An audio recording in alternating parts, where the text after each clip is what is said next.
We're surrounded by the results of urban planning every single day, but what is it really for? It's a simple question, right? But for planners themselves, it has sparked a decades-long identity crisis. So let's dig in. Is the goal to design these perfect utopian cities from the ground up? Or is it just about controlling what gets built and where? Or maybe something else entirely? The fascinating thing is, the answer to that question has changed a lot, and the story of that change is what we're going to explore today. To really get our heads around planning today, you have to look at this massive contrast. The story of the profession is really a tale of two completely different eras. First, you've got the 1940s, this post-war heyday just brimming with incredible optimism. And then you've got the 1980s, a period of deep turmoil and doubt that was, well, the profession's absolute low point. Okay, so let's start in that age of reason, back in the 1940s. Planners really saw themselves as both artists and scientists. They felt they had the tools to build a better, more perfect society by literally redesigning the world around us. And if you want a perfect example of this utopian spirit, look no further than Sir Charles Reilly. In his plan for a town called Birkenhead, he imagined these incredible homes grouped around shared village greens, complete with communal kitchens for everyone. This wasn't just about building new houses. It was a truly radical vision for an entirely new way of living together. And just listen to the sheer scale of that ambition. Reilly truly believed his architectural plan could solve society's deepest problems. I'm talking everything from loneliness to juvenile delinquency. And this wasn't some fringe idea either. This was totally mainstream thinking at the time. So what was driving all this incredible confidence? Well, it all came down to one single powerful idea: environmental determinism. The core belief was basically this: if you could just perfect people's physical surroundings, their homes, their streets, their towns, you could perfect the people themselves. Change the environment, you change society. Simple as that.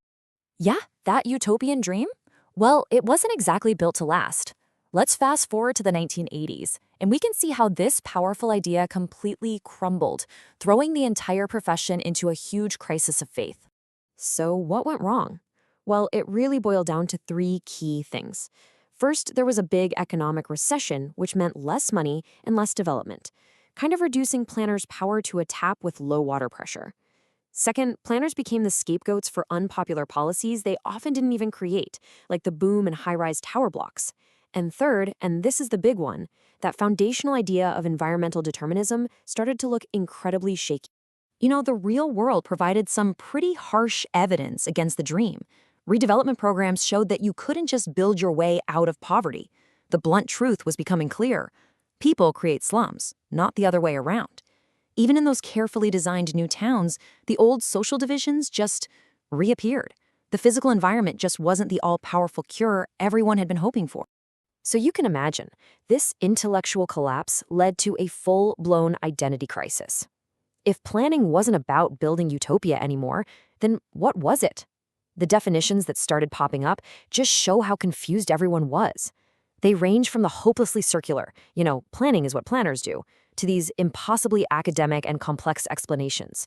Nobody seemed to have a clear, simple answer anymore. And as if all that internal confusion wasn't enough, planning was now facing a major challenge from the outside. Powerful new political ideologies were on the rise, and they were questioning the very right of the state to plan our environment at all. Okay, so this is fascinating because the challenge came from two totally opposite camps, both on the political right. On one side, you had these free market thinkers who argued that private property rights are absolute. In their view, the government has zero right to tell you what to build on your own land. But on the other side, you had traditional conservationists arguing the exact opposite, that the government must step in to protect the local character of a place from unwanted development. So you have these two powerful clashing ideas. Who comes out on top? Well, in Britain, that pragmatic, conservationist view turned out to be way more powerful politically. People's gut feeling that they should be protected from, say, a glue factory being built next door, and that the character of their communities should be preserved, that ultimately reinforced the need for some form of state control over development. So, if the utopian dream is dead and the grand theories are failed, where does that leave us? All of this turmoil actually led to a new, more modest, and maybe more realistic mission for urban planning. Right, so when that big idea of environmental determinism fell apart, it didn't leave behind some nice, tidy new theory. Instead, it left planners wrestling with a reality that was a complex, sophisticated, synergistic mess. A world where, sure, everything connects, but there's no single simple lever you can pull to fix all of society's problems. But out of all that mess, something really essential started to become clear. Planning's real core function got boiled down to one thing: development control. And put simply, it's just the system that balances what private individuals want to do with what's good for the public by setting the rules for what can be built and where.